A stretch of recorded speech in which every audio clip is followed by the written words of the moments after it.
Last lecture में हमने vector scalar और डॉट प्रोडक्ट के बारे में पढ़ा था।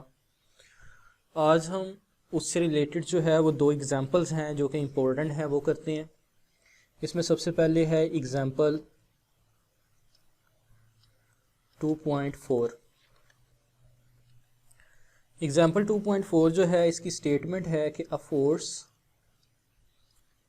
F is equals to 2I plus 3J units has its points of application moved from point A जिसके कोऑर्डिनेट्स हैं 1, 3 to the point B जिसके कोऑर्डिनेट्स हैं 5 and 7। Find the work done.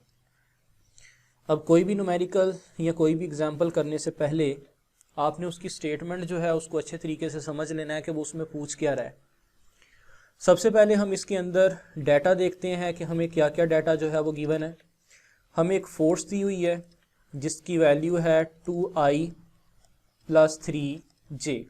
मतलब एक ऐसी फोर्स है जिसका एक्स एक्सिस की तरफ जो है वो मैग्नीट्यूड 2 है और वाई एक्सिस की तरफ इसका मैग्नीट्यूड जो है वो 3 है। Has its point of application moved from point A.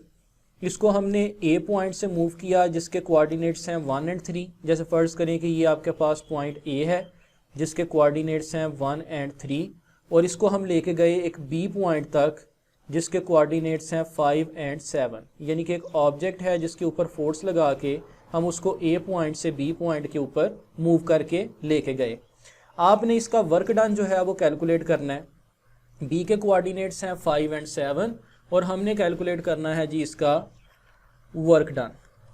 तो देखते हैं कि जी इस एग्जाम्पल को हम कैसे सॉल्व कर सकते हैं। सबसे पहले अगर हम इस डायग्राम में देखें तो हमने इस ऑब्जेक्ट के ऊपर फोर्स लगाई है और फोर्स लगाने से वो ए पॉइंट से मूव करके बी पॉइंट पे चला गया। ए से लेके बी तक जो इसका डिस्प्लेसमेंट है वो किसके बराबर होगा, डी के।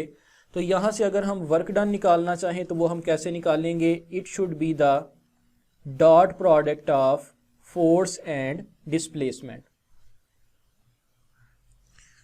तो हमारे पास वर्क डन का फार्मूला मौजूद है। Force is the dot product of force and displacement. ये हमने स्केलर प्रोडक्ट जो है उसकी एग्जांपल के अंदर भी देखा था। इसका मतलब ये है कि अगर हमारे पास फोर्स वेक्टर मौजूद है और डिस्प्लेसमेंट वेक्टर मौजूद है तो उन दोनों के डॉट प्रोडक्ट से हम वर्क डन कैलकुलेट कर सकते हैं। तो यहाँ पे आप देख सकते हैं कि फोर्स वेक्टर तो हमारे पास मौजूद है लेकिन डिस्प्लेसमेंट वेक्टर नहीं है। तो डिस्प्लेसमेंट वेक्टर निकालने के लिए हम क्या करेंगे, सबसे पहले हम ए और बी इन दोनों के पोजीशन वेक्टर्स बना लेते हैं। अब पोजीशन वेक्टर बनाने का तरीक़ेकार जो है वो आपको पता होना चाहिए। हमने देखा यहाँ पे कि ए के हमारे पास जो कोऑर्डिनेट्स हैं वो क्या हैं, 1 and 3। तो याद रखें कि इसका पोजीशन वेक्टर बनाने का क्या तरीक़ेकार है। ये पहले वाली जो टर्म है ये एक्स को शो करती है, सेकंड वाली जो है वो वाई को। तो इसको हम लिख सकते हैं I plus 3J, क्योंकि I का यूनिट वेक्टर एक्स का यूनिट वेक्टर होता है I और Y का यूनिट वेक्टर होता है J। इसी तरह से B के हमारे पास जो है वो कोऑर्डिनेट्स गिवन है 5 and 7। तो B का जो पोजीशन वेक्टर है वो क्या बनेगा, 5I plus 7J। अब चूंकि हमारे पास A और B इन दोनों के यूनिट वेक्टर्स मौजूद हैं तो हम यहाँ पे डिस्प्लेसमेंट जो है वो इजीली कैलकुलेट कर सकते हैं। डिस्प्लेसमेंट का फार्मूला होगा RB माइनस RA, यानी कि फाइनल पॉइंट में से इनिशियल पॉइंट को माइनस कर दें। ये आपके पास A पॉइंट था, ये B पॉइंट था। अगर हम B में से A को माइनस कर देते हैं तो हमारे पास क्या आ जाएगा, डिस्प्लेसमेंट। RB जो है वो हमारे पास मौजूद है 5I plus 7J और RA जो है उसकी वैल्यू है I plus 3J। तो हम यहाँ से डिस्प्लेसमेंट जो है वो इजीली कैलकुलेट कर सकते हैं। इस ब्रैकेट्स को जो है वो ओपन करें, ये आ जाएगा 5I plus 7J -i -3j। तो यहाँ से डिस्प्लेसमेंट जो है वो किसके बराबर होगा, 5i -i होगा 4i और 7j -3j क्या होगा, +4j। तो ये आपने जो है वो डिस्प्लेसमेंट इसका फाइंड कर लिया जो कि आया 4i + 4j। अब हम इसका वर्क डन जो है वो इजीली कैलकुलेट कर सकते हैं। वर्क डन का फार्मूला होता है कि it is the dot product of force and displacement. तो हमारे पास फोर्स भी मौजूद है और डिस्प्लेसमेंट भी मौजूद है। फोर्स का हमारे पास जो है वो वेक्टर मौजूद है 2i + 3j और इसका हम डॉट प्रोडक्ट लेंगे डिस्प्लेसमेंट के साथ जो कि अभी हमने निकाला 4i + 4j।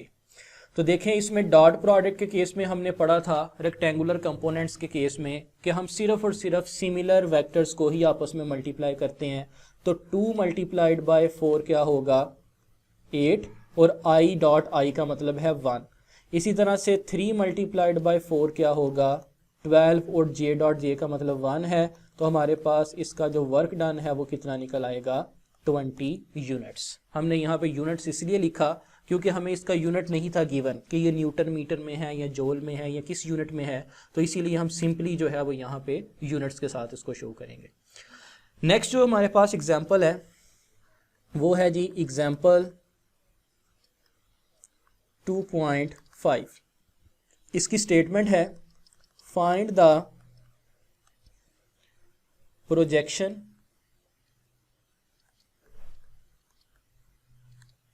ऑफ वेक्टर ए। और वेक्टर ए क्या है, 2i -8j + k in the direction of vector b। और b वेक्टर क्या है, 3i -4j -12k। अब देखें इस क्वेश्चन के अंदर उसने स्टार्ट में ही बता दिया कि आपने फाइंड जो है वो किस चीज़ को करना है। आपने फाइंड करना है projection of vector a on b को। वेक्टर ए हमारे पास है 2i -8j + k और b जो है उसकी वैल्यू है 3i -4j -12k। और आपने फाइंड इसमें क्या चीज़ करनी है, फाइंड आपने करना है projection of vector a on b, यानी कि आपने फाइंड करना है ए कॉस थीटा। तो यहाँ पे आपको क्लियरली नज़र आ रहा है कि अगर आपने ए कॉस थीटा फाइंड करना है तो उसके लिए आपको डॉट प्रोडक्ट वाला फार्मूला यूज़ करना पड़ेगा जो कि होता है a dot b = a b cos theta. अगर आपने ए कॉस थीटा निकालना है तो इस बी को दूसरी साइड पे जाके मल्टीप्लाई कर दें। तो ए कॉस थीटा जो है इसका आंसर आएगा a dot b divided by b का मैग्नीट्यूड। तो इसका मतलब ये हुआ कि अगर आपने यहाँ पे इन दो वेक्टर्स का प्रोजेक्शन फाइंड करना है तो उसके लिए आप क्या करना होगा, सबसे पहले आपने ए और बी इन दोनों का डॉट प्रोडक्ट निकालना है और उसके बाद बी का मैग्नीट्यूड। तो बारी बारी इन दोनों चीज़ों को फाइंड करते हैं और फिर इस फार्मूला के अंदर पुट करेंगे। सबसे पहले ए और बी का डॉट प्रोडक्ट जो है ये फाइंड करते हैं। ए और बी का डॉट प्रोडक्ट क्या है, वेक्टर ए है हमारे पास 2i -8j + k। इसका डॉट लेंगे हम बी वेक्टर के साथ जो कि है 3i -4j -12k। अब फिर वही बात कि डॉट प्रोडक्ट के केस में हम सिर्फ और सिर्फ सिमिलर वेक्टर्स को ही आपस में मल्टीप्लाई करते हैं। तो 2 × 3 क्या होगा, 6 -8 × -4 क्या होगा, +32 और +1 × -12 क्या होगा, -12। तो अगर हम यहाँ से a डॉट बी जो है इसको फाइंड करें तो वो हमारे पास जो है वो क्या निकल आएगा, a डॉट बी जो है उसकी वैल्यू आ जाएगी 32 + 6 यानी कि 38 और 38 - 12 हमारे पास कितना आ जाएगा, 26। दूसरी चीज़ हमने निकालनी है b का मैग्नीट्यूड। तो b के मैग्नीट्यूड का फार्मूला होता है x² + y² प्लस जी स्क्वायर का स्क्वायर रूट। अब इसमें आप देख सकते हैं कि वेक्टर बी के अंदर जो आपको वेक्टर बी गिवन था उसके अंदर एक्स की वैल्यू है हमारे पास 3, वाई की वैल्यू है -4 और जी की वैल्यू है -12। इसका स्क्वायर और उसका ऊपर स्क्वायर रूट, यह आ जाएगा 9 + 16 + 144 का स्क्वायर रूट, यानी कि 169 का स्क्वायर रूट। तो बी का मैग्नीट्यूड जो है वो हमारे पास क्या निकल आया 13। तो आप क्लियरली देख सकते हैं कि हमारे पास ए डॉट बी भी मौजूद है और हमारे पास बी का मैग्नीट्यूड भी मौजूद है। तो हम बआसानी इसको फार्मूला के अंदर पुट करके projection of A on b यानी कि ए कॉस थीटा जो है ये फाइंड कर सकते हैं। ए कॉस थीटा का फार्मूला होता है a dot b divided by b का मैग्नीट्यूड। तो ए डॉट बी था 26 और बी का मैग्नीट्यूड है 13। तो ए कॉस थीटा जो है इसका आंसर हमारे पास क्या निकल आएगा 2। तो ये है जी आपके पास projection of A on B.